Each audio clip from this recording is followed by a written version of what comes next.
नमस्कार दोस्तों, मैं हूँ धीरज और स्वागत करता हूँ आपका study.com में। तो चलिए आज हम लोग शुरू करते हैं अपने एंशिएंट हिस्ट्री का ये जो सीरीज हम लोगों का चल रहा है। ये है इसका दूसरा वीडियो, ठीक है ना। ये है इसका दूसरा वीडियो और इसी को आगे बढ़ाते हुए आज हम लोग बात करने वाले हैं सिंधु घाटी सभ्यता की, ठीक है ना। ये वेरी वेरी इंपॉर्टेंट, ये बहुत ही महत्वपूर्ण सभ्यता है भाई।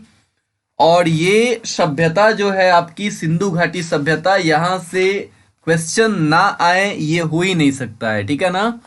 तो सिंधु घाटी सभ्यता जो है आपकी इंडस वैली सिविलाइजेशन, ठीक है, जिसको शॉर्टकट में आप IVC कहते हो, ठीक है ना। इसी के बारे में हम लोग बेसिकली पढ़ने वाले हैं। देखिए सबसे पहले बात होती है 1856 ईस्वी में, ठीक है। जॉन विलियम ब्रंटन, इन्होंने जो है क्या किया भाई, कराची से, कराची पाकिस्तान में है अभी, वहां से लाहौर तक जो है रेलवे लाइन बिछवाने के लिए इनको क्या हुई भाई, ईंटों की जरूरत पड़ी, ठीक है। और ईंटों की जरूरत पड़ी तो इन्होंने क्या किया कि इन्होंने जो है, चूंकि वहां से ईंटों की जरूरत पड़ी तो इन्होंने ईंटों के लिए जो अगल बगल के मजदूर, मतलब जो मजदूर कार्य कर रहे थे, उन लोगों ने क्या किया कि उन लोगों ने ईंटों की आपूर्ति के लिए जो अगल बगल में वहीं पे खंडहर थे, ठीक है ना, वहां से उन लोगों ने ईंट निकालना शुरू किया।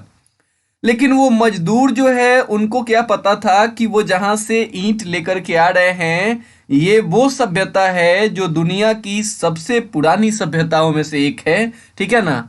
उन मजदूरों को ये क्या पता था।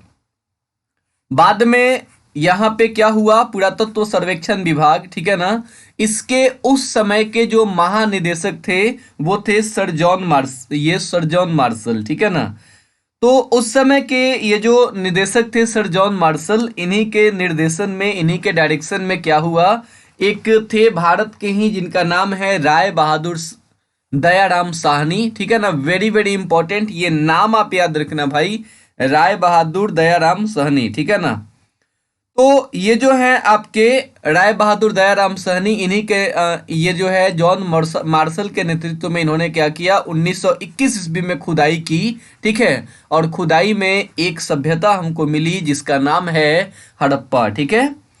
ये सिंधु घाटी सभ्यता की सबसे पहली सभ्यता थी। और ध्यान रखिएगा, इसको सिंधु घाटी सभ्यता इसलिए कहते हैं क्योंकि ये जो है ना, मतलब शुरू शुरू में यहाँ जो भी स्थल हम लोगों को प्राप्त हुए, ठीक है ना, यहाँ चूंकि ये मतलब शुरू वाले जो स्थल थे ये सिंधु नदी के आसपास ही थे, ठीक है ना। तो इसलिए इसको सिंधु घाटी सभ्यता जो है नाम दिया गया। लेकिन हुआ क्या बाद में भाई, बाद में जो है देखा गया कि बहुत सारे ऐसे स्थल हैं जो आपके सिंधु घाटी सभ्यता में सिंधु नदी के किनारे पे नहीं थे। आगे हम डिस्कस करेंगे ऐसे कौन कौन से स्थल हैं जो सिंधु घाटी मतलब किनारे पे नहीं है सिंधु नदी के। तो फिर क्या हुआ भाई, एक तो बहुत सारी प्रॉब्लम आ गई कि ये मतलब नाम ही गड़बड़ हो गया एक, ठीक है ना। तो फिर क्या हुआ, लोगों ने देखा कि चूंकि सबसे पहला स्थल जो यहाँ का खोजा गया वो था हड़प्पा, इसलिए लोगों ने क्या किया कि इसका नाम रख दिया हड़प्पा सभ्यता, ठीक है। तो इसको हड़प्पा सभ्यता इसलिए कहते हैं क्योंकि यही हड़प्पा जो है यही वो सबसे पहला स्थल था जो खोजा गया। आगे हम लोग डिस्कस करेंगे हड़प्पा क्या है, कैसा है, यहाँ से कौन कौन सी चीजें मिली हैं। इस लेक्चर में बने रहिए, इस लेक्चर में अगर आप बने रहते हैं अंत तक तो एक भी क्वेश्चन आपका सिंधु घाटी सभ्यता से नहीं छूटेगा, ये मेरा गारंटी है। ओके, आगे बात करते हैं। तुरंत 1921 में हड़प्पा की खोज हुई और तुरंत 1922 में राखल दास बनर्जी जो थे, ठीक है ना, इन्होंने क्या किया, इन्होंने पाकिस्तान का ही एक राज्य है सिंध, ठीक है। तो सिंध में वहां एक जिला पड़ता है लड़काना डिस्ट्रिक्ट, और वहां पे एक और स्थल मिला मोहनजोदारो, ठीक है ना। तो ये स्थल मिले, उसके बाद भाई अब आपको भी पता है कि अगर कोई नया नया कुछ चीज़ मिलता है तो वैसी स्थिति में क्या होती है, खुदाई वाली चीज़ें और ज़्यादा तेज़ हो जाती हैं, ठीक है ना। और ज़्यादा लोगों ने इसमें इंटरेस्ट दिखाया, ठीक है, जहाँ तहाँ खोजे गए और फिर बहुत सारे स्थल देखने को मिले, ठीक है। तो सबसे पहले अगर हम बात करें तो ये हड़प्पा जो है खोजा गया था पुरातात्विक स्थल, और इसी के कारण इसका नाम जो है हड़प्पा सभ्यता है, ठीक है। मतलब सिंधु घाटी सभ्यता का नाम अगर हड़प्पा सभ्यता है तो इसका एकमात्र रीजन ये है कि यहाँ सबसे पहला स्थल जो है ये क्या था, हड़प्पा था। ओके, देखो ये पूरे दक्षिण एशिया में अगर आप बात करो तो पूरे दक्षिण एशिया में ये पहली सभ्यता थी जो एकदम सिस्टमेटिक वे से बसी हुई थी। आप सोच नहीं सकते हो इतने साल पहले, आज से अगर आप बात करो इसका मतलब एक मतलब जो मिनिमम है जो लोग मानते हैं जिसको लगभग 3000 ईसा पूर्व की बात है, तो आज से लगभग 5000 साल पहले एक ऐसी सभ्यता थी जहां के लोग जो है पकी हुई ईंटों का इस्तेमाल करते थे। वैसी ईंटों से बनी हुई एकदम सिस्टमेटिक चीजों से, सिस्टमेटिक तरीके से यहाँ पे घर बनी हुई थी। ये बहुत ही अपने आप में एक समझ लो कि आश्चर्यजनक चीजें थी। ओके, तो ये दक्षिण एशिया की सबसे पहली सभ्यता थी। जब सिंधु घाटी सभ्यता जब हमारे भारत में विकसित हुई थी, उसी समय पे आपकी कुछ और सभ्यताएं भी थीं, जैसे मेसोपोटामिया की सभ्यता थी। ये दजला और फरात नदी के किनारे पे है, ध्यान रखिएगा। और मिस्र की सभ्यता जो है वो मतलब मिस्र की सभ्यता मिस्र में ही है, ठीक है ना, नील नदी के किनारे पे है। ओके, मिस्र की सभ्यता। तो ये सारी सभ्यताएं जो है ये मतलब मेसोपोटामिया की सभ्यता, मिस्र की सभ्यता, ठीक है, ये सारी की सारी क्या है आपकी, ये सारी की सारी सभ्यताएं इसकी समकालीन सभ्यताएं हैं। मतलब जब सिंधु घाटी सभ्यता अपने विकसित मतलब लेवल पे थी, तो उसी समय ये सारी सभ्यताएं भी कहीं ना कहीं दुनिया में और जगहों पे ये अस्तित्व में थी। आया समझ में? वैसे ही चीन में भी हवांगो नदी की मतलब हवांगो नदी घाटी सभ्यता थी चीन में, ठीक है। तो ऐसी दुनिया में अलग अलग जगहों पे अलग अलग सभ्यताएं थी। वो अलग बात है कि मेसोपोटामिया के लोग जो है यहाँ के लोगों को मेलुहा कहा करते थे। मतलब सिंधु वाला जो एरिया है इस एरिया को वो लोग मेलुहा कहते थे। और ये क्वेश्चन बहुत बार पूछा भी गया है, ठीक है ना। आगे हम लोग सभी चीज़ों की सब कुछ चीज़ों की बात करेंगे। देखो अभी तक अगर आप बात करो तो लगभग 1000 से ज़्यादा स्थल खोजे जा चुके हैं, 1000 से ज़्यादा साइट्स खोजे जा चुके हैं सिंधु घाटी सभ्यता की, ठीक है ना। इसमें से जो 6 स्थल हैं, इन 6 स्थल को नगर कहा जाता है। और ये 6 स्थल कौन कौन से हैं? एक है हड़प्पा, एक है मोहनजोदारो, एक है चनहुदरो, एक है लोथल, एक है कालीबंगा और एक है बनवाली, ठीक है। ये बनवाली हिसार में पड़ता है, ठीक है ना। तो ये 6 वो स्थल हैं जिनको नगर कहा जाता है। बाकी अगर स्थलों को आप काउंट करोगे भाई तो स्थल तो वैसे हजारों हैं, ठीक है ना। लगभग हजारों स्थलों का पता अभी तक चल गया है, ठीक है। अब देखो सिंधु घाटी सभ्यता अगर आप देखो ये मतलब ये फैली कहाँ से कहाँ तक थी, तो जो आपको भी पता है ऊपर नॉर्थ, नीचे साउथ, ठीक है, इधर ईस्ट और इस साइड में वेस्ट। तो जो इसका नॉर्थ है मतलब जो उत्तर है, उत्तर में एक जगह है मांडा, ठीक है ना। मांडा में सिंधु घाटी सभ्यता के अवशेष मिले हैं और ये जम्मू में पड़ता है। अच्छा, बार बार जब हम कह रहे हैं सिंधु घाटी सभ्यता तो इसमें एक वर्ड आ रहा है सभ्यता। बात आती है कि आखिरकार में ये सभ्यता होती क्या है भाई, किस चीज की बात कर रहे हैं। ये तो हम समझ में रहा है कि सिंधु घाटी सभ्यता सिंधु नदी के किनारे पे विकसित थी, लेकिन आखिरकार में सभ्यता का मीनिंग क्या होता है, सिविलाइजेशन का मतलब क्या होता है। देखो पहले जो लोग थे, आप पाषाण काल में देख लो, पहले जो लोग थे वो एक जगह नहीं रहते थे, वो मतलब घुमंतु टाइप की जिंदगी जीते थे। लेकिन ये पहला वो समय था, धीरे धीरे आपने देखा होगा नवपाषाण काल में, अगर मेरे पिछले लेक्चर को देखा होगा आपने, धीरे धीरे लोग जो है छोटी छोटी बस्तियां बना के रहने लगे थे। लेकिन उतने ज्यादा लोग सभ्य नहीं थे, उनकी कोई अपनी लिपि नहीं थी, है ना, या वगैरह और भी बहुत सारी चीजें थी। मतलब वो सभ्य नहीं थे, ठीक है ना, वो सिविलाइज्ड नहीं थे। ये पहला वो समय था सिंधु घाटी सभ्यता जब लोग सिविलाइज्ड थे, लोग जो है वो लिखना जानते थे, ठीक है ना, लोग एक सिस्टमेटिक वे में रहते थे, लोग खेती करते थे। ये पहला वो समय था। आया समझ में? और इसी कारण से इसको सभ्यता कहा जाता है, ठीक है ना। सिविलाइजेशन आपको समझ में आना चाहिए कि सिविलाइजेशन वर्ड का मतलब क्या होता है, सभ्यता का मतलब क्या होता है, ठीक है।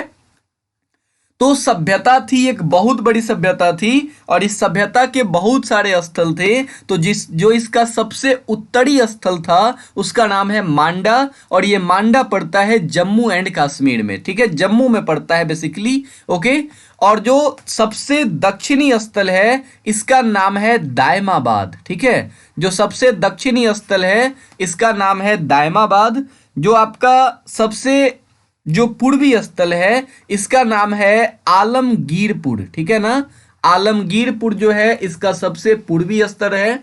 ये आलमगीरपुर आपका यूपी में पड़ेगा, ठीक है ना, और ये नीचे जो है आपका गुजरात साइड वाला इलाका है। ओके, इसके बाद जो सबसे पश्चिमी इसका एरिया है वो है आपका, जिसका नाम है सुतका गेंडोर, ठीक है ना, सुतका गेंडोर ये सबसे पश्चिमी एरिया है इसका, और ये आपका पड़ता है कहाँ पड़ेगा इसका, ये पड़ेगा जो मतलब पाकिस्तान का जो एरिया पड़ता है उस साइड में, ठीक है, वहां आपको पड़ेगा। इसको हम तुरंत मैप में भी अभी देखेंगे।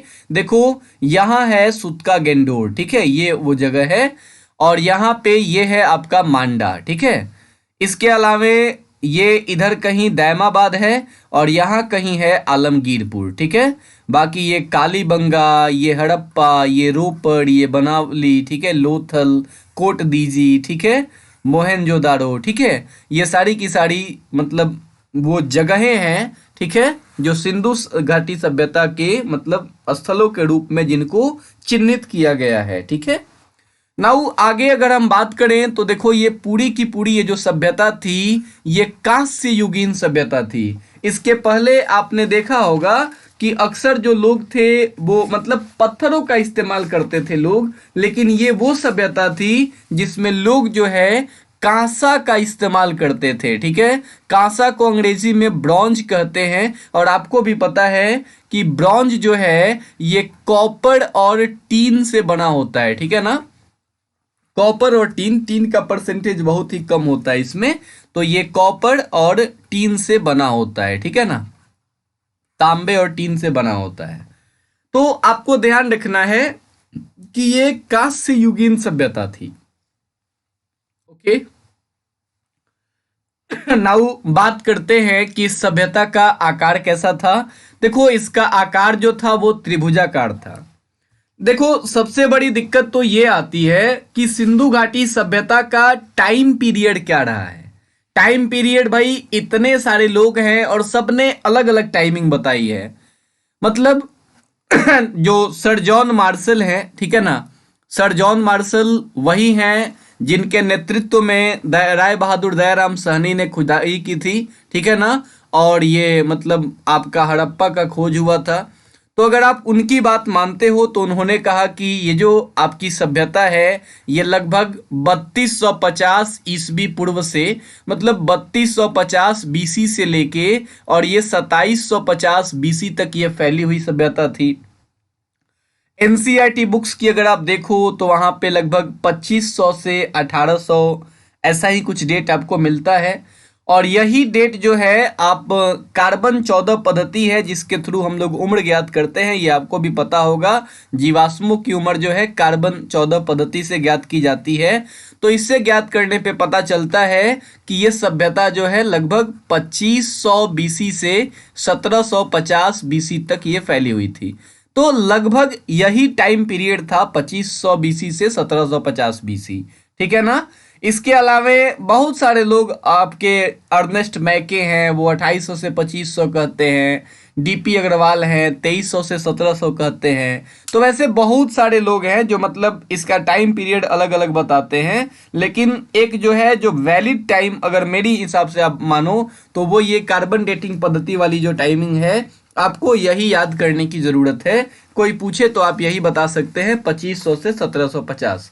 इसी के समय में आपकी सिंधु घाटी सभ्यता फैली हुई थी, कांस्य युगीन सभ्यता थी, ब्रॉन्ज पे आधारित थी। लेकिन एक दिक्कत थी कि ये ज्यादा ब्रॉन्ज का यूज करते भी नहीं थे, ठीक है ना, ब्रॉन्ज पे बेस थी लेकिन बहुत कम यूज करते थे। मतलब ऐसा नहीं है कि इन्होंने पत्थरों का यूज करना छोड़ दिया था, ऐसा नहीं है, पत्थर के यूज भी ये करते थे, ठीक है।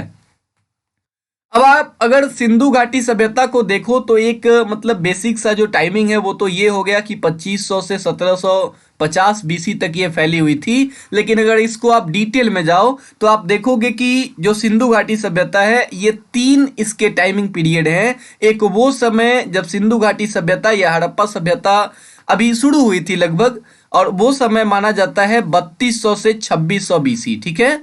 और एक वो समय था जब सिंधु घाटी सभ्यता लगभग विकसित हो चुकी थी, अब वो समय था इसका 2600 से 1900। और एक वो भी समय होगा जब इसका अब धीरे धीरे ये अपने अंत की तरफ बढ़ रही होगी, और वो समय था 1900 से 1300। तो सिंधु घाटी सभ्यता का ये मतलब कालखंड है अगर आप इसको देखते हो तो, ठीक है। नाउ सिंधु घाटी सभ्यता की विशेषता क्या थी, ये मतलब फेमस क्यों है इतना, क्यों लोग इस पे इतना मतलब जोर देते हैं, ठीक है। तो सिंधु घाटी सभ्यता पे जोर देने का सबसे बड़ा रीजन तो ये है कि भाई इसकी जो टाउन प्लानिंग है, ठीक है ना, इसकी जो टाउन प्लानिंग है मतलब जो नगर योजना है भाई, ये मतलब सोचने पे मजबूर कर देती है ये चीज, ठीक है। मतलब ये अगर फेमस है, कोई अगर एक वर्ड में आपसे पूछे कि सिंधु घाटी सभ्यता इतनी फेमस क्यों है, आप कह सकते हो कि ये अपने टाउन प्लानिंग के लिए फेमस है, नगर योजना के लिए प्रसिद्ध है, ठीक है। और नगर योजना जो है यहाँ पे अगर आप देखो, यहाँ के आप नगरों को देखो, यहाँ की घरों को देखोगे तो ऐसा नहीं है कि घर कहीं कहीं भी बन गया, किधर भी बन गया, ऐसी नहीं थी चीजें। यहाँ पे मतलब घर इस तरीके से बनी हुई थी कि यहाँ के जो रोड्स थे वो एक दूसरे को समकोण पे काटते थे, ठीक है ना। मतलब घरें बनी हुई थी और जो रोड्स थे, ठीक है, वो क्या करते थे, वो एक दूसरे को समकोण पे काटते थे, ठीक है। 90 डिग्री का कोण बनाते हुए रोड्स जो है एक दूसरे को काटते थे। ऐसी चीजें, ऐसी बनावट देखने को मिलती हैं। अगर आप यहाँ नगरों को देखोगे ना तो नगर जो है यहाँ के 2 भागों में बटे हुए आपको मिलेंगे। एक वो एरिया होगा जो थोड़ा सा उठा हुआ था, जिसको वो उठा हुआ जो एरिया था उसको दुर्ग कहते थे, ठीक है ना। और एक वो एरिया था जो थोड़ा सा निचला हिस्सा था। तो ऐसा मतलब लोगों ने अनुमान लगाया है कि जो निचला हिस्सा था वहां पे मतलब लोग रहते होंगे, जो साधारण लोग हैं वो रहते होंगे, और बाकी जो ये उठा हुआ एरिया है यहाँ पे शासक वर्ग रहते होंगे, ऐसा लोगों का अनुमान है, ठीक है। बाकी सिंधु घाटी सभ्यता जो है, इसका जो भवन निर्माण है अगर आप इसकी बात करो, इसमें भवन कैसे थे भाई, तो जो भी इसका घर था, जो भी भवन थे, जो भी बिल्डिंग्स थी, उस बिल्डिंग में रसोई घर था, स्नान घर था, आंगन था, शौचालय की व्यवस्था थी। मतलब एकदम सिस्टमैटिक वे से बना हुआ ये सभ्यता था। यहाँ पे अगर आप ईंटों को देखोगे तो यहाँ पे ईंटों का जो अनुपात मिला है, उनका जो रेशियो मिला है, वैसे तो जो घर में लोग ईंट लगाते थे वो 7/14/28, मतलब कि 28 सेंटीमीटर लंबी, 14 सेंटीमीटर चौड़ी और 7 सेंटीमीटर ऊंची ये लोग ईंटें लगाते थे, ठीक है ना। तो या फिर आप अगर यहाँ की अगर आप मतलब जो दीवार है उनकी ईंटों को देखोगे तो उनका कुछ साइज था 10/20/40, कहने का मतलब कि 40 जो है इनका लंबाई होता था सेंटीमीटर में, ठीक है। 20 सेंटीमीटर जो है इनका क्या होता था, चौड़ाई होता था, और लगभग इसकी जो हाइट होती थी वो 10 सेंटीमीटर की होती थी। तो यहाँ अगर आप ईंटों का अनुपात देखोगे, चाहे वो घरों में लगे हुए हो या नगर की दीवारों में लगे हुए हो, अगर आप इन ईंटों का अनुपात देखोगे तो उनका अनुपात था ये 4:2:1, ठीक है ना। इसी के अनुपात में ये सारी की सारी ईंटें आपको देखने को मिलेंगी। और घर भी जो थे, ऐसा नहीं है कि मतलब 1 मंजिले घर थे, 1 मंजिले, 2 मंजिले, 3 मंजिले, बहुत सारे घर थे। मतलब घरों में मंजिलें थी, ठीक है ना, 1 मंजिला, 2 मंजिला, ऐसे घर आपको सिंधु घाटी सभ्यता में देखने को मिलेंगे।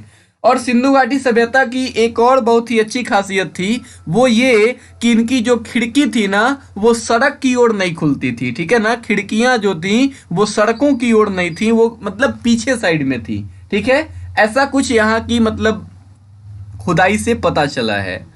तो ये है, आप देख सकते हो इस एरिया में, अगर आपको दिख रहा होगा कि ये वो दुर्ग वाला एरिया है जहाँ पे शासक वर्ग रहते थे, और बाकी जो मतलब थोड़ा सा बाकी साइड वाला जो एरिया है वो क्या है, ये लोअर पार्ट्स हैं जहाँ मतलब जन सामान्य लोग रहते होंगे, जो साधारण लोग रहते होंगे। सड़कों को अगर आप देखो मतलब एकदम सिस्टमेटिक वे में रोड्स बने हुए थे, ठीक है ना, गलियां बनी हुई थी, बहुत ही मतलब सुनियोजित तरीके से ये सभ्यता बसी हुई थी। आगे अगर आप इसकी और विशेषताओं की बात करो तो यहाँ अन्नागार भी थे, मतलब अन्नों को रखने की एक प्रॉपर व्यवस्था थी, ठीक है। और अन्नागार जो है ये आपको अन्नागार कहते हैं, मतलब अन्नों को रखने के लिए जो जगहें होती हैं, ये आप यहाँ इस फोटो में देख सकते हो। ये ग्रेनरी है, ग्रेनरी वो जगह होती है जहाँ पे मतलब अनाज रखे जाते हैं, ठीक है। तो यहाँ अन्नागार जो है ये आपको मोहनजोदड़ो, हड़प्पा और कालीबंगा में बड़े बड़े ये अन्नागार मिले हैं, ठीक है। और ऐसा देखने से पता क्या चलता है ना कि ये लोग जो है अनाजों को स्टोर करते थे, और ये बेसिकली उन्हीं पे मतलब निर्भर थे, अनाज पे निर्भर थे। वो अलग चीजें हैं कि व्यापार भी ये बहुत करते थे, ठीक है। इनका व्यापार जो है मेसोपोटामिया के साथ देखने को मिलता है, ठीक है। बाकी यहाँ अगर आप समाज की बात करो तो यहाँ का समाज जो है वो 4 वर्गों में बटा हुआ था। यहाँ के समाज में मतलब कि 4 टाइप के लोग थे। एक वैसे लोग थे जो विद्वान लोग थे, पढ़े लिखे लोग थे, पंडित लोग थे। दूसरा जो टाइप मिलता है यहाँ के समाज में वो आपका योद्धा वर्ग का मिलता है, ठीक है ना। तीसरा जो टाइप यहाँ आपको देखने को मिलता है वो एक वर्ग यहाँ पे था जो व्यापारी वर्ग था, ठीक है ना, जो व्यापार इन सब चीज़ों में मतलब रुचि रखते थे। और चौथा जो वर्ग यहाँ पे देखने को मिलता है वो है श्रमजीवी वर्ग, मतलब जो मेहनत करने वाले जो मजदूर वर्ग हैं वो यहाँ पे थे, ठीक है। तो ये सारी चीजें थी। नाउ अगर आप भोजन की बात करो तो यहाँ से शाकाहारी मांसाहारी ऐसा मतलब मिलता है साक्ष्य कि ये दोनों टाइप के भोजन करते थे। मतलब दिक्कतें कुछ ऐसी है ना कि सिंधु घाटी सभ्यता के लोगों ने लिखी चीजों को, लिपि तो इनकी थी लेकिन इनकी लिपि को आज तक ठीक ठाक से पढ़ा नहीं गया है, ठीक है ना। तो मतलब दिक्कतें ये है कि लिपि को आज तक ठीक ठाक से पढ़ा नहीं गया। अगर लिपियां पढ़ी गई होती तो और ज्यादा हमको इनके बारे में जानकारी मिलता, लेकिन दिक्कतें ये हैं कि मतलब जो चीजें जो खुदाई में सामान मिले हैं उन्हीं के हिसाब से ऐसा मतलब अंदाजा है कि ये ऐसा कुछ करते होंगे। तो शाकाहारी और मांसाहारी दोनों प्रकार के भोजन ये करते थे, ठीक है ना। और ये इस चीज से पता चलता है शाकाहारी मांसाहारी भोजन का कि ये मतलब कब्रों में ये जो इनका कब्र होता था, ठीक है ना, जब इनका आप अंतिम संस्कार की बात करोगे तो अंतिम संस्कार की 3 विधियां इनको देखने को मिली हैं। एक है कि एक में तो ये मतलब क्या करते थे कि जो शव है उसको जला देते थे, और जलाने के बाद जो उसका बचता था राख वगैरह उसको ये लोग क्या करते थे, उसको ये जमीन में गाड़ देते थे।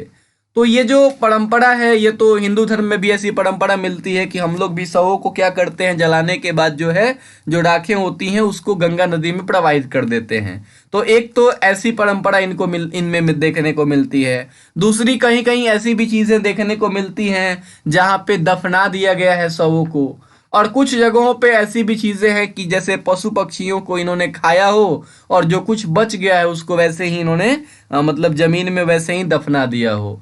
तो ऐसी मतलब अंतिम संस्कार की ऐसी ऐसी चीजें मिलती हैं। तो इन सब चीजों से कहीं ना कहीं पता चलता है कि ये शाकाहारी और मांसाहारी दोनों थे। बाकी अगर आप आभूषणों की बात करें, गहनों की बात करें तो सोने चांदी, कीमती पत्थर, हाथी दांत, तांबा, सीप, इन सब चीजों के गहने यहाँ के स्त्री पुरुष जो है यूज करते थे। आप यहाँ पे इस फोटो में गहनों को देख सकते हो, ये गहने हैं, ठीक है ना, ये नेकलेस है, ठीक है। तो इन गहनों को आप देख सकते हो, ऐसे गहने जो है यूज किए जाते थे सिंधु घाटी सभ्यता में। बाकी अगर मनोरंजन के साधनों की बात करोगे तो यहाँ लोग शतरंज, जुआ, मतलब नृत्य, संगीत, सीटी वगैरह, बहुत जगह से गाड़ी वगैरह मिले हैं, ठीक है। तो ऐसा पता चलता है कि ये लोग इन सब चीजों का मनोरंजन करते थे। ओके, आगे अगर आप बात करोगे मतलब दफनाने के सेंस में, मैंने अभी बताया कि इनका मृतक संस्कार कैसे होता था कि यहाँ कुछ तो ऐसे मिले हैं 100 आपको कि ऐसे ही जमीन में दफना दिए जाते थे, जबकि कुछ ऐसे भी 100 मिले हैं जिनको जलाने के बाद क्या होता था, जो उनका राख बचता था उसको किसी बर्तन में भर करके और इन्होंने क्या किया, जमीन में गाड़ दिया। तो ये दोनों की दोनों चीजें जो है यहाँ देखने को मिली हैं, ठीक है ना, दोनों के दोनों संस्कार देखने को मिले हैं। देखो ये जो संस्कार है जिसमें ये लोग क्या करते हैं, जलाने के बाद राख को क्या करते हैं, जमीन में गाड़ देते हैं, इसको कहते हैं दाह संस्कार, ठीक है ना, इसको कहते हैं दाह संस्कार। और एक वो है जिसमें ये लोग क्या करते हैं, दफना देते हैं, तो इसको कहते हैं पूर्ण समाधिकरण, ठीक है ना, इसको कहते हैं पूर्ण समाधिकरण। कहीं कहीं आंशिक समाधिकरण भी देखने को मिला है, जैसे मैंने बताया कि इन्होंने पशु पक्षियों को खाया और उसके बाद जो बचे हुए अवशेष थे उनको इन्होंने ऐसे ही दफना दिया, तो उसमें आंशिक मतलब समाधिकरण भी देखने को मिला है कहीं कहीं, ठीक है।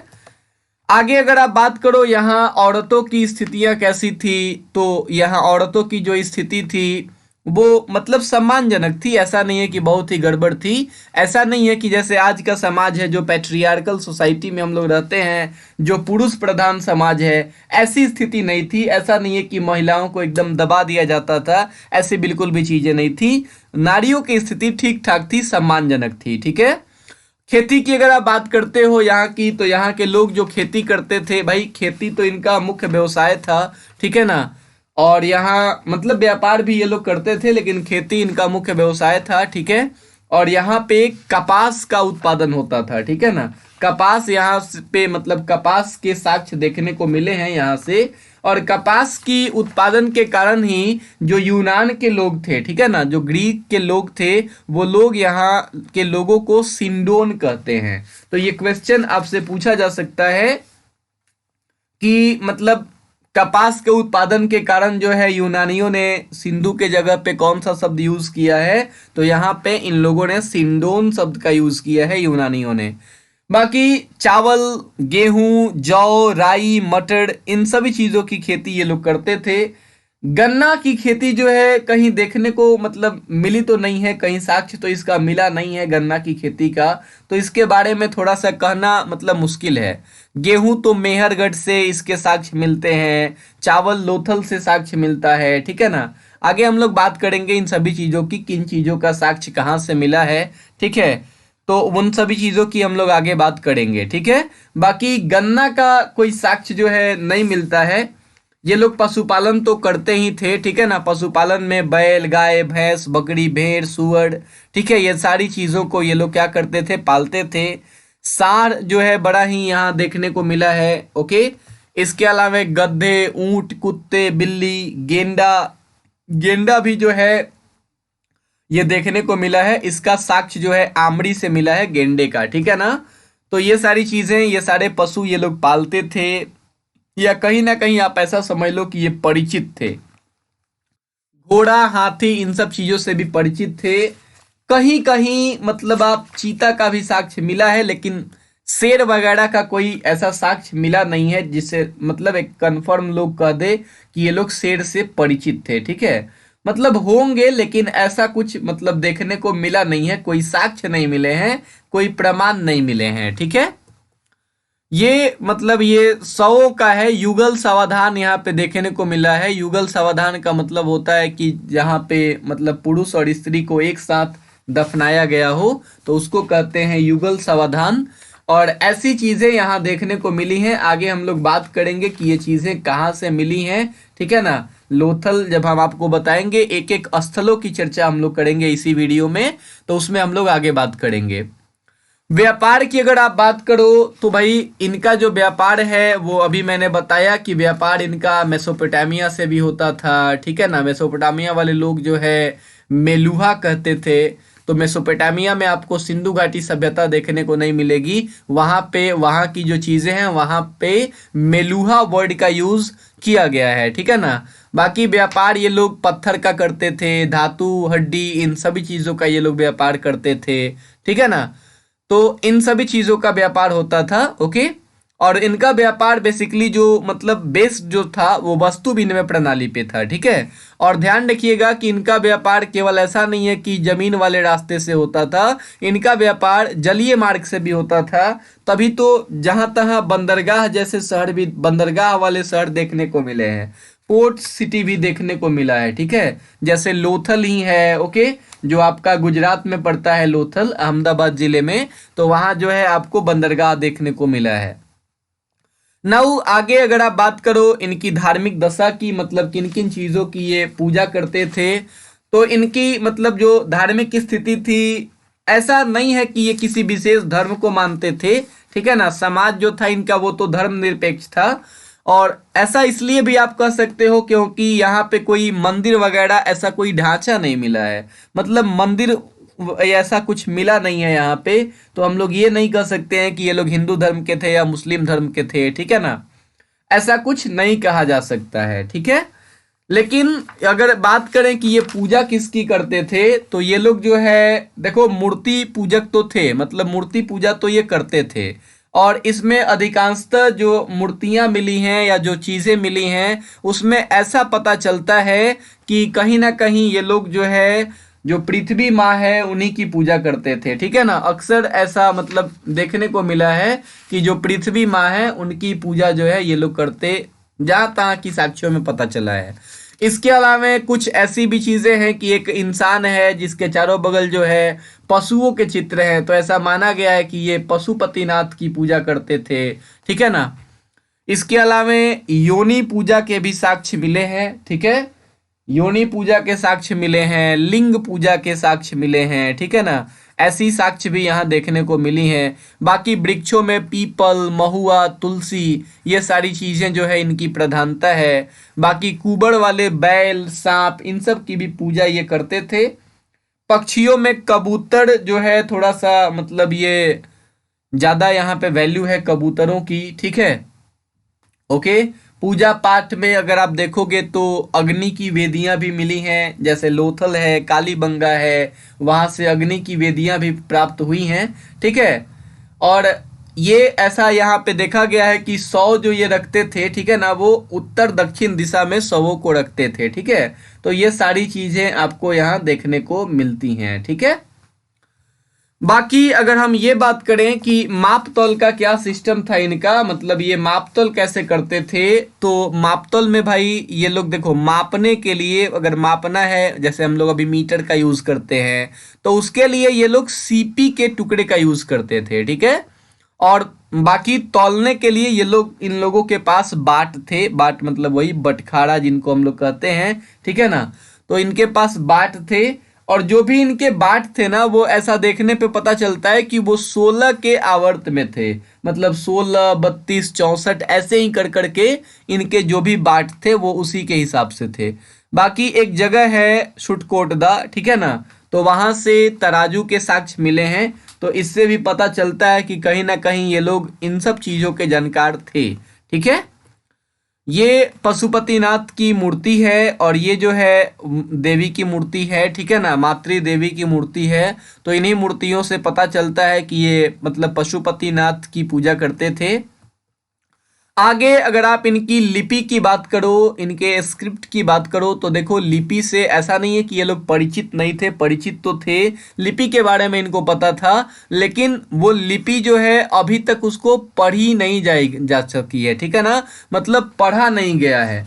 जब आप लिपि को देखते हो, सिंधु घाटी सभ्यता की लिपि को अगर आप देखते हो, तो देखने पे ऐसा पता चलता है कि ये लिपि जो है बाईं साइड से दाईं साइड लिखी जाती थी, ठीक है। मतलब जनरली ये लिखा कैसे जाता था, बाएं साइड से दाएं साइड लिखा जाता था, जैसे हम लोग लिखते हैं, ठीक है। लेकिन कुछ ऐसी भी लिपियां इनको देखने को मिली हैं जो मतलब देखो जनरली लिखा क्या जाता था, दायां से बायां लिखा जाता था, ठीक है ना, दायां से बायां, ठीक है। जैसे उर्दू लिखा जाता है दाएं से बाएं साइड में, तो वैसे ही लिखी जाती थी। लेकिन कुछ जगहों पे बाएं से दाएं लिखे जाने के भी साक्ष्य मिले हैं।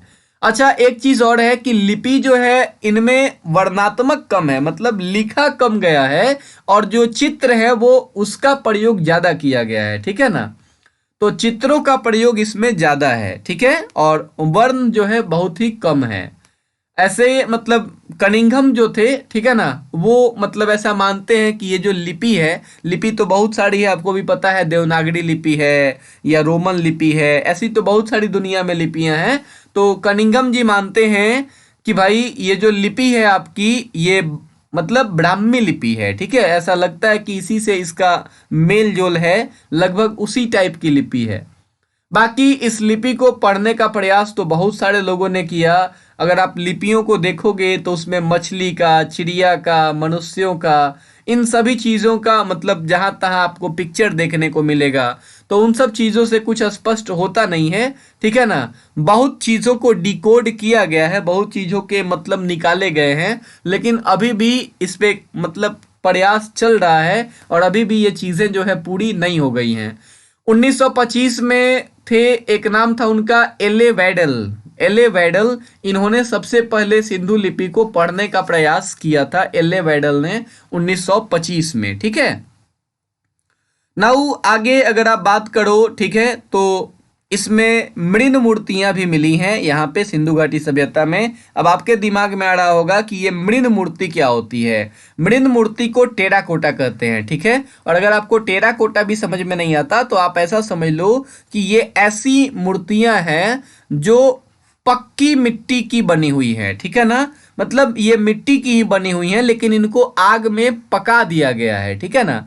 आप अक्सर आग में किसी चीज को पका देते होंगे, मिट्टी को, तो वो मतलब समझ ही रहे हैं वो कैसी हो जाती है। ओके, तो यहाँ पे पक्की मिट्टी की बनी हुई मूर्तियां मिली हैं, मतलब यहाँ टेराकोटा मिला है, उसी को टेराकोटा कहते हैं। मतलब मिट्टी जो है वो जब उसका मूर्ति बना के आप आग में पका देते हो तो उसी को टेराकोटा कहते हैं, ठीक है। यहाँ पे मुहरे भी मिली हैं, ठीक है ना भाई, मुहरे सील्स भी यहाँ पे देखने को मिले हैं। और मुहर जो है ये ऐसा यहाँ पे देखा गया है, मुहर तो ऐसे 2000 से भी ज़्यादा मुहरे हैं जिसपे अलग अलग चीज़ों के मतलब चित्र देखने को मिले हैं। जैसे एक सींग वाला पशु देखने को मिला है, एक श्रृंगी पशु। तो ऐसा मतलब माना जाता है कि ये एक श्रृंगी पशु है, हो सकता है गेंडा होगा, ठीक है ना। बाकी यहाँ भैंस देखने को मिले हैं, बाघ देखने को मिले हैं मोहड़ों पे, सांड देखने को मिले हैं, बकरी, हाथी, इन सब चीजों के चित्र जो है यहाँ पे देखने को मिले हैं। मुहर जो ये बनाते थे ना, मुहर जो है ये किस चीज के बनाते थे, तो ये लोग सेल खड़ी के मुहर बनाते थे, ठीक है ना, स्टीयलाइट। ये एक तरीके का पत्थर होता है स्टीयलाइट। तो इसी की मुहरें जो है यहाँ पे देखने को मिली हैं, सेल खड़ी की मुहरें, ठीक है। ये आप अगर देख पा रहे हैं, ये सील्स है इंडस वैली सिविलाइजेशन के, सिंधु घाटी सभ्यता के। और ये है इनके ऊपर लिपि लिखी हुई वो लिपि, ठीक है। आप इन लिपियों को देख पा रहे हैं, ठीक है। देखो मछली का ये चित्र बना हुआ है यहाँ पे, ठीक है। तो ऐसी ऐसी चीजें हैं, ठीक है ना, जिसको अभी कुछ स्पष्टता पढ़ा नहीं जा सका है, ठीक है ना, कि ये क्या लिखी हुई है। लेकिन इस पे प्रयास चल रहा है, that's going on, okay. Now अब हम लोग बात करते हैं एक एक चीजों की, इसके एक एक साइट्स की बात करते हैं, इसके एक एक स्थलों की बात करते हैं। तो जो आपका हड़प्पा है, ठीक है, सबसे पहले इसी की बात करते हैं, इसी की खोज सबसे पहले हुई थी। तो हड़प्पा की जो खोज हुई थी, ये हड़प्पा आज है कहाँ। देखो यहाँ दो चीजें आपको मिलती हैं, मतलब सिंधु घाटी सभ्यता से जो दो क्वेश्चंस आपको देखने को अक्सर मिलेंगे, एक कि इसका खोज किसने किया और दूसरा कि ये है कहाँ, ठीक है। तो इन चीजों पे आपको ज्यादा तौर पे फोकस करने की जरूरत है। बाकी मैंने जो बता दिया है कि ये मेसोपोटामिया के लोग इस मेलुहा कहते थे, ऐसी ऐसी क्वेश्चंस भी आपको देखने को मिलती हैं, ठीक है। बाकी हड़प्पा है कहाँ भाई, तो ये है पाकिस्तान में, ठीक है। हड़प्पा पाकिस्तान में है। और पाकिस्तान में पंजाब जो है, देखो पंजाब आपका इंडिया में भी है और पंजाब का कुछ हिस्सा पाकिस्तान में भी है, ठीक है। मतलब पंजाब दोनों में है, इंडिया में भी है, पाकिस्तान में भी है। तो पंजाब में जो रावी नदी है, ठीक है, उसी रावी नदी के किनारे पे आपका हड़प्पा स्थित है, जिसकी खोज जो है दयाराम साहनी ने की थी, ठीक है।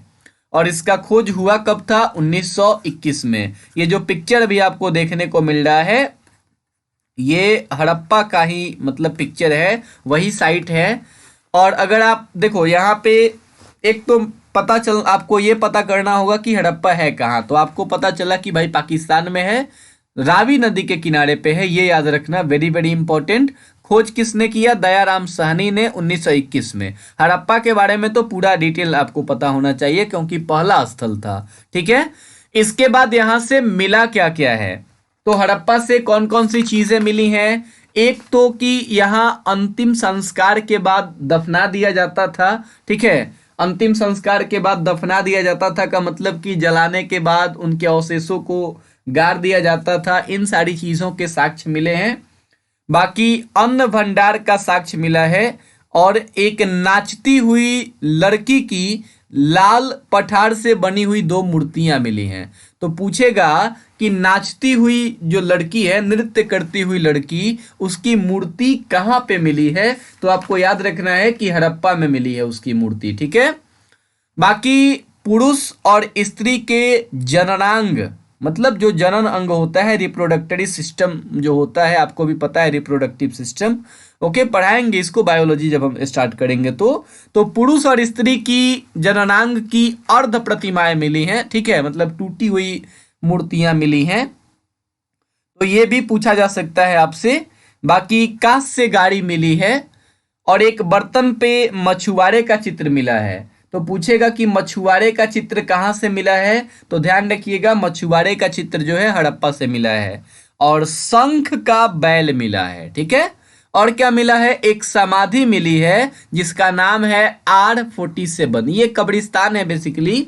तो ये मतलब पूछेगा कि R47 कब्रिस्तान ये कहाँ से मिला है? तो ये हड़प्पा से मिला है। इतनी चीजें अगर आप याद रखते हैं तो हड़प्पा के मतलब हड़प्पा से क्वेश्चन आपका नहीं छूटेगा, ओके। बाकी मोहनजोदाड़ो की अगर हम बात करें तो इसको सबसे पहली चीज कि इसको मृतकों का टीला कहते हैं या इसको नखलिस्तान भी कहते हैं, ठीक है। देखो नखलिस्तान किस लिए कहते हैं भाई? नखलिस्तान का मतलब होता है कि कोई एक ऐसा एरिया, मतलब कोई एक रेतीला एरिया जहां पे हरियाली हो, ठीक है, तो उस जगह को कहते हो आप नखलिस्तान। ओएसिस अंग्रेजी होती है, ठीक है ना, ओके।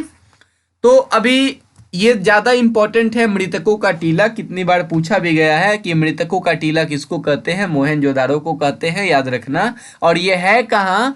तो ये आपका सिंध प्रांत में है, ठीक है, वो पंजाब में है हड़प्पा आपका, और ये कहाँ है? सिंध में है। और नदी कौन सी है? ये रावी नदी, ये सिंधु नदी, ठीक है ना। तो सिंधु नदी के किनारे पे है आपका मोहनजोदाड़ो।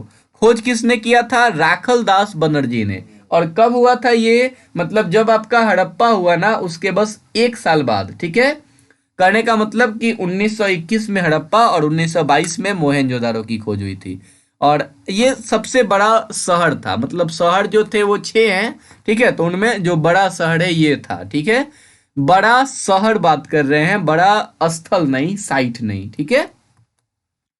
बाकी मोहनजोदाड़ो में मिला क्या क्या है? तो यहां से जो सबसे इंपॉर्टेंट क्वेश्चन है, विशाल स्नानागार, ठीक है। तो विशाल स्नानागार अगर पूछेगा ऑप्शन में तो आप ध्यान रखना भाई, मोहनजोदाड़ो से मिला है। और ये जो पिक्चर है ये वाला, इस पिक्चर में मैंने विशाल स्नानागार को ही दिखाया है, ओके, ये वाला पिक्चर, ठीक है। बाकी विशाल अन्नागार भी मिले हैं। पुरोहितों का आवास, पंडितों का आवास जो है, पंडितों के रहने के लिए जो घर बने हुए हैं वो कहाँ पे मिला हुआ है? वो मिला हुआ है मोहनजोदाड़ो में। और क्या मिला हुआ है? कांसे की एक नाचती हुई औरत जो है मिली है यहाँ, उसका एक मूर्ति मिला है कांसे का। कांसा आपको समझ में आता है? देखो यहाँ ये है नाचती हुई लड़की है, ठीक है, ये लाल पत्थर से बनी हुई है, ओके। और ये जो है आपका कांसे की जो मूर्ति है ये भी है आपकी नाचती हुई मूर्ति, ओके, नाचती हुई औरत की मूर्ति है। तो ये भी आपका कहाँ से मिला है? मोहनजोदाड़ो से मिला है। बाकी घोड़े के दांत मिले हैं कहाँ से? मोहनजोदाड़ो से। इसके अलावा वेरी वेरी इंपॉर्टेंट ये कि सूती वस्त्र मिला है यहाँ से, ठीक है ना। यहाँ से पता चलता है कि सड़कें चौड़ी हैं यहाँ की, ठीक है। और एक जो सबसे इंपॉर्टेंट है वो है कि पशुपति शिव की मुद्राएं मिली हैं, ठीक है। एक सिंग वाली मुद्रा मिली है, सील्स मिली है, मोहर मिले हैं, ठीक है ना। और यहाँ पे ऐसा देखा गया है कि घरों में मतलब कुआं था, ठीक है। तो घरों में कुआं का अवशेष कहाँ से मिला है? वो मिला है आपका मोहनजोदाड़ो से, ठीक है। बाकी बात करते हैं चनहुदरो की। चनहुदरो कहाँ है? सिंधु नदी के किनारे पे है। पाकिस्तान का सिंध प्रांत में पड़ता है और एन गोपाल मजूमदार ने इसका खोज किया था 1931 में। आपको याद ये रखना है कि यह सिंधु नदी के किनारे था, ठीक है ना, डेट्स इट। ओके, बाकी चनहुदरों से क्या मिला है, गुड़िया निर्माण के लिए कारखाना मिला है। और देखो सबसे इंपॉर्टेंट कि यहाँ पे देखो सिंधु घाटी सभ्यता जो है उसके चारों बगल जो है जितने भी नगर थे वहां पे क्या थी, किलेबंदी थी, वहां दुर्ग था, ठीक है ना, मतलब उसकी बाउंड्री की हुई थी। लेकिन ये वो मतलब साइट है जहाँ पे किलेबंदी का साक्ष्य नहीं मिला है, तो ये थोड़ा सा इंपॉर्टेंट हो जाता है क्योंकि यहाँ से ये चीज नहीं मिली है, बाकी जगहों से ये मिला है। बिल्ली का पीछा करते हुए कुत्ते का एक मतलब मूर्ति मिला है, एक साक्ष्य मिला है, ठीक है, तो वो कहाँ से मिला है, चनहुदरों से। यहाँ से जो सबसे ज्यादा इंपॉर्टेंट क्वेश्चन पूछता है कि भाई महिलाओं का जो सजावट वाला सामान होता है ना, कौन सा होता है, लिपस्टिक, काजल, पाउडर, ये सारी की सारी चीजें, ये भाई बहुत बार पूछा हुआ है लिपस्टिक, ठीक है ना, तो ये कहाँ से मिला है, चनहुदरों से मिला है। और 3 घड़ियाल और 2 मछलियों के अंकन वाली मुद्रा ये कहाँ से मिली है, ये भी चनहुदरों से मिली है। यहाँ पे वक्राकार ईंट मिले हैं और मानव बलि के भी प्रूफ्स यहाँ देखने को मिलते हैं। नाउ लोथल जो है सबसे इंपॉर्टेंट जो यहाँ क्वेश्चन है, आप इस फिगर को देख लो, मैं आगे बताता हूं। सबसे इंपॉर्टेंट कि ये एक बंदरगाह शहर था, ठीक है ना, तो सबसे इंपॉर्टेंट कि सिंधु घाटी सभ्यता में बंदरगाह वाला शहर कौन है, वो है लोथल, पोतगाह था ये, ठीक है ना। ये वेरी वेरी इंपॉर्टेंट क्वेश्चन है। खोज किसने किया, रंगनाथ राव ने। ये भोगवा नदी के किनारे है, वेरी वेरी इंपॉर्टेंट, भोगवा नदी के किनारे 1955 में खोज हुआ, अहमदाबाद गुजरात में, ठीक है। लोथल में सबसे बड़ा पोतगाह कहे, बंदरगाह कहे, गोदीबाड़ा कहे, एक ही चीज है, आपको जो है मार देना है भाई लोथल, ठीक है ना। चावल के साक्ष्य मिले हैं और फारस की मोती यहां मिली है, ठीक है। मिस्र की मम्मी और चालाक लोमड़ी, वही पंचतंत्र में जो चालाक लोमड़ी की कहानी आप लोगों ने पढ़ी हुई है, उसके मतलब चित्र देखने को मिले हैं यहाँ पे लोथल में। चोंच में मछली को दबाए हुए चिड़िया है, उसका भाई चित्रांकन यहाँ देखने को मिला है। और घरों में जो प्रवेश द्वार हैं, ठीक है, वो मुख्य सड़क की ओर चलते थे, ये चीज भी आपको देखने को यहाँ मिलता है। देखो जनरली होता क्या था, बाकी सिंधु घाटी सभ्यता की बात करो तो वहाँ की जो खिड़कियां थी या जो मतलब प्रवेश द्वार था घरों का, वो आगे नहीं था, मतलब सड़कों की तरफ बहुत कम होते थे, ठीक है। लेकिन यहाँ पे मुख्य सड़क की ओर मतलब चीजें खुलती थी, ये थोड़ा सा एक है। बाकी इंपॉर्टेंट ये है कि युगल समाधान कहाँ मिला। अभी युगल समाधान का फोटो मैंने आपको दिखाया था, पुरुष और स्त्री को एक साथ दफनाने का साक्ष्य, तो ये कहाँ से मिला है, ये मिला है लोथल से। बाकी एक ऐसा ही साक्ष्य कालीबंगा से भी मिला है, तो इस चीज को भी ध्यान रखना, ये चीज लोथल में भी मिला है और कालीबंगा में भी मिला है। हाथी दांत का पैमाने के रूप में मतलब स्केल के रूप में यहाँ यूज होता था, ये चीज भी आपको देखने को मिला हुआ है। आया समझ में, ओके, कोई दिक्कत इसमें नहीं है। तो यहाँ ये चीज आप ध्यान रखना कि घर के जो प्रवेश द्वार थे वो मुख्य सड़क पे खुलते थे, ठीक है, ये यहाँ पे मिला है देखने को। और बाकी जगहों पे क्या था कि प्रवेश द्वार मुख्य सड़क पे ना होके साइड में होते थे, ठीक है ना, तो बाकी जगहों पे साइड में था, लेकिन यहाँ पे मुख्य मेन रोड पे ही था प्रवेश द्वार, ठीक है, वो चीजें हैं, ओके। बाकी कालीबंगा, देखो कालीबंगा का मतलब होता है भाई काली चूड़ी, ठीक है, कालीबंगा मतलब काली चूड़ी, ठीक है। तो यहाँ ये पहले तो ये है कहाँ है, ये अहमदाबाद जिला गुजरात में, ठीक है, अहमदाबाद जिला गुजरात में घग्गर नदी के किनारे पे है। और ये आपका जो है 1960 में इसका खोज हुआ था, किसने किया, बीबी लाल और बीके थापड़ ने, ठीक है। बात है कि कालीबंगा से मिला क्या है, ठीक है, तो कालीबंगा से सबसे इंपॉर्टेंट जो क्वेश्चन है वो है हल से जुते हुए खेत। हल से जोता हुआ खेत भाई कहाँ मिला है बताओ तुम, तो वो मिला है आपका कहाँ से, कालीबंगा से। हवन कुंड कहाँ से मिला है, देखो काली जी से याद रखना ना भाई, हवन कुंड पूजा वगैरह होती थी, तो हवन कुंड कहाँ से मिला है भाई, आपका ये यहीं से मिला है, ठीक है, कालीबंगा से मिला है। काली जी से याद रहेगा ना कि यहाँ यहीं पे भाई अब हवन वगैरह होता था, पूजा पाठ होता था, ठीक है ना, याद रहेगा। और बाकी भाई पूजा पाठ होगा तो माँ खुश होंगी, समझ में आ रहा है ना। तो आपको वहाँ मतलब जूता हुआ खेत भी मिलेगा, याद रखने का एक तरीका है, आप दोनों को रिलेट कर सकते हो, जोड़ सकते हो, ठीक है। बाकी ऊंट की हड्डी भी मिली है। अंत्येष्टि संस्कार की तीनों विधि, तीन विधि कौन कौन, पूर्ण समाधिकरण, आंशिक समाधिकरण और दाह संस्कार, तीनों मैंने अभी आपको समझा दिया है। ओके, और ये तीनों विधियां यहाँ देखने को मिलती हैं, ठीक है। और यहाँ ऐसा मतलब मिला है साक्ष्य कि यहाँ भूकंप भी कभी हुआ था, ठीक है। तो भूकंप के भी प्राचीनतम साक्ष्य यहाँ पे मिले हैं।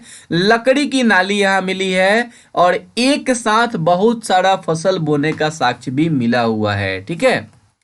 बाकी बनवाली, बनवाली है कहाँ, हिसार में पड़ता है, हिसार जिला हरियाणा, ठीक है ना। ये आर.एस. विस्ट ने इसका खोज किया 1973 में, सरस्वती नदी के किनारे पे है ये। ओके, तो भाई वेरी वेरी इंपॉर्टेंट, आपको बस याद ये रखना है कि बनवाली है कहाँ, हिसार में, ठीक है। ओके, आपको बस इतना ही याद रखना है, दैट्स इट। ओके, आगे बनवाली से मिला क्या, तो मिट्टी का हल मिला है। और यहाँ जो सबसे इंपॉर्टेंट है, जल निकासी प्रणाली का यहाँ अभाव है, यहाँ पानी निकलने का कोई सिस्टम ठीक ठाक देखने को नहीं मिला है। बाकी जगहों पे भाई सिंधु घाटी सभ्यता की एक ये भी सब मतलब खासियत थी कि यहाँ पानी निकलने के लिए नाले बनाए गए थे, बीच बीच में नालों पे वो जो मतलब क्या कहते हैं उसको, ट्यूबवेल या समथिंग कुछ कहते हैं, वो जो है आपको देखने को मिला है। तो जल निकासी का एक बहुत ही अच्छा सा यहाँ सिस्टम देखने को मिलता है सिंधु घाटी सभ्यता में, लेकिन इस चीज का अभाव देखने को मिलता है, कमी देखने को मिलता है, वो कहाँ पे, बनवाली में। तो ये वेरी वेरी इंपॉर्टेंट, ठीक है। बाकी टेढ़ी मेढ़ी सड़कें यहाँ मिली हैं, यहाँ 90 डिग्री वाली सड़कें नहीं मिली हैं, ठीक है, बनवाली में। तो थोड़ी सी इंपॉर्टेंट है ये, जल निकासी वाला इंपॉर्टेंट रख या है, याद रखना इसको। रोपड़, रोपड़ कहाँ है, पंजाब में है, ठीक है ना, रोपड़ पंजाब। ओके, और भारत में है ये, ठीक है ना, ये आपको बताने की जरूरत नहीं है, ये भारत वाला पंजाब है, पाकिस्तान वाला पंजाब नहीं है, ठीक है। ओके, बाकी खोजकर्ता किस कौन है, यज्ञदत्त शर्मा, ठीक है ना। और 1955 में इसका खोज हुआ था, सतलज नदी के किनारे पे है रोपड़, ठीक है, वेरी वेरी इंपॉर्टेंट। और यहाँ सबसे ज्यादा इंपॉर्टेंट क्या है कि मालिक के साथ में कुत्ते को दफनाने का साक्ष्य मिला है। मालिक तो दफनाए ही जाते थे, उसके साथ में जो पालतू जानवर थे उसको भी दफना दिया जाता था। तो ये साक्ष्य यहाँ देखने को मिला है, कहाँ से, रोपड़ से। तांबे की कुल्हाड़ी के साक्ष्य भी आपको देखने को मिले हैं रोपड़ से, ठीक है ना। तो ये सारी चीजें हैं। नाउ धौलावीरा से क्या मिला है भाई, धौलावीरा से भाई मतलब कच्छ में है, गुजरात में, रविंद्र सिंह ने इसका खोज किया था 90-91 में, ठीक है। और यहाँ पे ये बाकी जो शहर आप देखोगे अगर, तो बाकी जो शहर हैं वो दो भागों में विभाजित हैं, ठीक है ना। लेकिन ये धौलावीरा एक ऐसा आपका मतलब एरिया है, ये ऐसा साइट है जहां पे शहर जो है ये 3 भागों में आपको विभाजित देखने को मिलते हैं। तो ये चीज है कि 3 भाग में शहर कहाँ विभाजित देखने को मिलते हैं, तो वो मिलता है आपका धौलावीरा में, ठीक है। और क्या यहाँ पे कि एक सबसे बड़ी चीज जो आपको देखने को मिलती है कि वह यहाँ पे जल प्रबंधन होता था भाई। जल को मतलब कैसे बचाया जाए, पानी को कैसे संचयित किया जाए, इसके लिए भाई एक बहुत ही शानदार सिस्टम यहाँ पे देखने को मिलता है। जल प्रबंधन की एक बहुत अच्छी व्यवस्था यहाँ देखने को मिलती है, कहाँ पे, धौलावीरा में। तो ये वेरी वेरी इंपॉर्टेंट, ठीक है। यहाँ पे विशाल जलाशय भी आपको देखने को मिले हैं, ठीक है। तो इस चीज पे ध्यान दीजिएगा, ठीक है। आगे चलते हैं, आगे है आलमगीरपुर, ठीक है। आलमगीरपुर ये वही है जो सबसे पूर्वी स्थल है। तो यहां से अगर कोई क्वेश्चन आता है आलमगीरपुर से, तो वो तो यही आने वाला है कि सबसे पूर्वी स्थल क्या है, ठीक है, जो कि मैंने आपको शुरू में ये सब बता दिया है।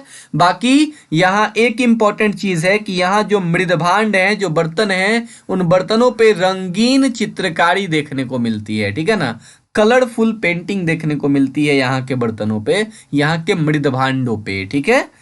हिंडन नदी के किनारे पे है, 1958 में इसका खोज हुआ था, वाईडी शर्मा ने खोज किया था, और यूपी में है, मेरठ में, ठीक है। ओके, नाउ आगे अगर हम चलें तो सुतका गेंडोर बलूचिस्तान पाकिस्तान में ये पड़ता है एरिया। जॉर्ज डेल्स और ए स्टेन ने इसका खोज किया था, दशक नदी के किनारे है। ओके, और भाई ये सुक्ता गेंडोर जो है ये आपका बेबीलोन जो है उसके साथ संबंध देखने को मिले हैं। मैंने आपको बताया कि यहाँ मतलब मेसोपोटामिया, ठीक है ना, मिस्र, इन सब सभ्यताओं के साथ संबंध देखने को मिलते हैं। तो ये संबंध यहाँ सुक्ता गेंडोर में देखने को मिलता है। इसके बहुत से साक्ष्य यहाँ देखने को मिले हैं। बाकी अस्थि राख से भरा बर्तन मिला है, वही मतलब एक बर्तन जिसमें जलाने के बाद जो है राख होते थे, दफनाया जाता था, तो वैसे बर्तन यहाँ देखने को मिले हैं। ऐसा भी साक्ष्य मिला है कि ये जैसे लोथल एक बंदरगाह था, वैसे पहले ये भी एक बंदरगाह कभी हुआ करता था। ऐसे साक्ष्य भी मिले हैं देखने को। बाकी एक तो इम्पोर्टेंट चीज ये है कि सुक्ता गेंडोर जो है आपका ये क्या है, सबसे पश्चिमी स्थल है, ये सबसे वेस्टर्न मोस्ट पॉइंट है। ठीक है, मांडा, मांडा है जम्मू में, ठीक है। और यहाँ से ब्लेड का साक्ष्य मिला है 1982 में खोज, चेनाब नदी के किनारे, जगपति जोशी, ठीक है ना, यही थे खोजकर्ता। और ये यहाँ से अगर कोई क्वेश्चन आएगा तो वो यही आएगा कि सिंधु घाटी सभ्यता का सबसे उत्तरी स्थल क्या है, मतलब सबसे उत्तर में क्या है सिंधु घाटी सभ्यता के, तो डेट इज मांडा।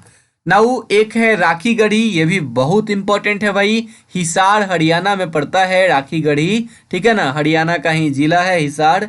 सूरज भान थे खोजकर्ता, घग्गर नदी के किनारे 1969 में इसको खोजा गया था। और सिंधु घाटी सभ्यता का ये विशालतम उत्खनन केंद्र है भाई, देखो शहर नहीं है, अभी तक जितने साइट्स मिले हैं उसमें सबसे बड़ा एरिया अभी तक इसका मिला है, ठीक है ना, राखी गढ़ी का। ओके, और ये हड़प्पा लिपि युक्त मुद्रा यहाँ पे देखने को मिली है। यहाँ पे मुद्राएं जो देखने को मिली हैं, हड़प्पन लिपि वहाँ पे उस पे लिखी हुई है, वही लिपि है जिसको अभी तक ठीक ठाक से पढ़ा नहीं गया है। बाकी सड़कोटदा, ठीक है ना, सड़कोटदा है ये सुक्ता गेंडोर नहीं है, ठीक है ना। तो सड़कोटदा है, भुज में है, गुजरात में, ठीक है। ओके, जेपी जोशी ने इसका खोज किया था, सरस्वती नदी के किनारे 1964 में खोज हुआ इसका। और यहाँ से घोड़े की अस्थियां मिली थी। आपको ये सब याद रखने की जरूरत नहीं है, आप केवल याद कर लेना कहाँ पे है। बाकी कोट दीजी ये सिंध में पड़ता है, सिंध प्रांत पाकिस्तान, ठीक है। फजल अहमद ने खोज किया सिंधु नदी के किनारे, ठीक है, 1955 में इसका खोज हुआ। ओके, बाकी कच्चे ईंटों के मकान यहाँ देखने को मिले हैं, कहाँ पे, कोट दीजी में, ठीक है। देखो हड़प्पा सभ्यता वाले जो लोग थे ना, एक ईंटों से याद आया कि जो मतलब पकी हुई ईंटें थी ये आपको हड़प्पा सभ्यता में देखने को मिलती हैं, लेकिन सूखी ईंट अगर बोलेगा तो सूखी ईंट जो है वो मिस्र की सभ्यता में देखने को मिलती हैं, ठीक है। और सिकी हुई ईंटें मतलब सेकी गई ईंटें वो कहाँ देखने को मिलती हैं, दैट इज इन मेसोपोटामिया या फिर सुमेरिया की सभ्यता, ठीक है। बाकी हड़प्पा सभ्यता में एक चीज और है ना कि यहाँ हथियार वगैरह ये सब कुछ मतलब मिला नहीं है ऐसा, ठीक है ना। हथियार ऐसा मतलब लगता है कि जैसे ये लोग को हथियार का कोई जरूरत ही नहीं पड़ता था, ठीक है। तो ऐसी चीजें यहाँ पे देखने को नहीं मिले हैं। बाकी मैंने आपको बताया एक फसल होती है जिसको रागी कहते हैं, तो रागी फसल के साक्ष्य जो है यह भी यहाँ पे देखने को मिला नहीं है, ठीक है ना। तो ये सारी कुछ चीजें हैं, आपको इन सब चीजों का ध्यान रखना है। बाकी ये जो गंगा वगैरह का जो मैदान है, इस मैदान में मतलब जो विस्तृत मैदान है जो बिहार साइड है हम लोगों का वहां पे ये जो सभ्यता है सिंधु घाटी सभ्यता, ये वहां मतलब नहीं फैली थी, ठीक है ना। वहां पे कोई भी ऐसा स्थल नहीं मिला है जो उस एरिया में हो, ठीक है। तो ये भी क्वेश्चन आप लोग ध्यान देना कि अगर कहीं पूछ दे बीपीएससी में कि सिंधु घाटी सभ्यता का कोई स्थल, तो ऐसा कुछ नहीं है, यहाँ पे कोई स्थल जो है देखने को नहीं मिला है बिहार में, ठीक है। आगे अगर हम बात करें कि भाई ये आखिरकार में ये इतनी जो डेवलप सभ्यता थी आखिरकार में ये खत्म कैसे हो गई, इसका विनाश कैसे हो गया, तो देखो इसकी विनाश के पीछे जो भी रीजंस थे वो अभी ठीक ठाक से पता नहीं चले हैं, ठीक है। वो जो विनाश के पीछे इसका मतलब रीजन है, अलग अलग लोग जो है अलग अलग चीज़ों को बताते हैं। जॉन मार्शल हैं, ये कहते हैं कि हो सकता है इनकी जो प्रशासनिक चीज़ें थी उसमें कुछ गड़बड़ियां आ गई हो, ठीक है ना, जिसके चलते इसका विनाश हो गया हो। बाकी जॉन मार्शल और अर्नेस्ट मैके ये वो लोग हैं जो कहते हैं कि बाढ़ भी हो सकता है इसका रीजन हो, ठीक है ना। मतलब कुछ ऐसे भी इतिहासकार हैं जैसे गॉर्डन चाइल्ड हैं, व्हीलर हैं, ये लोग कहते हैं कि आर्यों ने आक्रमण कर दिया। इसके आगे हम लोग वैदिक सभ्यता तुरंत पढ़ेंगे और वहाँ पे हम लोग आर्यों के बारे में जानेंगे, समझेंगे। आगे 1500 से आप लगभग 600 तक जो बीसी है वहाँ हम लोग पढ़ेंगे आर्यों के बारे में, ठीक है। कैनेडी साहब कहते हैं कि भाई कोई प्राकृतिक विपदा आ गई और इसके चलते सिंधु घाटी सभ्यता नष्ट हो गई। लेकिन अगर आप वैज्ञानिकों की माने तो वैज्ञानिक मानते हैं कि प्राकृतिक विपदा जो है मतलब कहीं ना कहीं जलवायु परिवर्तन जो है ये एक बहुत बड़ी मेजर फैक्टर रही इस सभ्यता के विनाश के पीछे। तो ध्यान रखना, मतलब जलवायु परिवर्तन को ऐसा माना जाता है, ठीक है, कि इसका विनाश हुआ। बाकी ये भी इम्पोर्टेंट है कि किसने क्या कहा है, ठीक है ना। तो ये भी है।